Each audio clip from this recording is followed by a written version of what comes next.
Good morning and namaste. Welcome to Dashain vlog. हामी चाहिँ लाग्यो एडिलेडतर्फ. राजा हजुरले चाहिँ अलिकति पावर न्याप लिस्यो र एयरपोर्टतिर लाग्यौँ.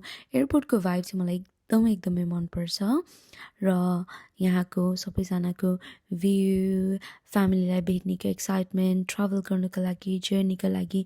अनि best part about flights is the take off. मलाई एकदम मनपर्छ त्यो स्पिडहरू.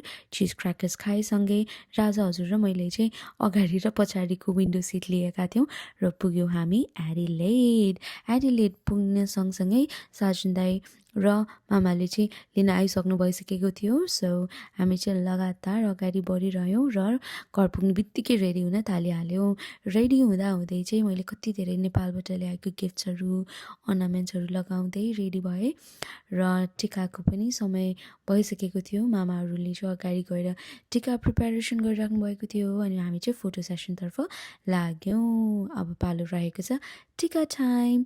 टिकाको कुरा गर्दा एभ्री दसैँमा टिका लाउन पाउँदा चाहिँ एकदमै फर्चुनेट फिल गर्छु.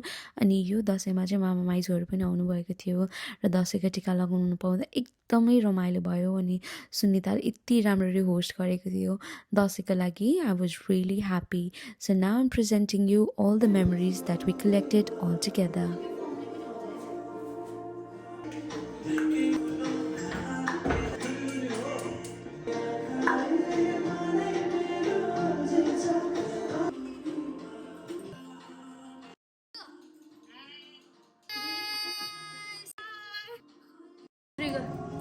Happy Dasai!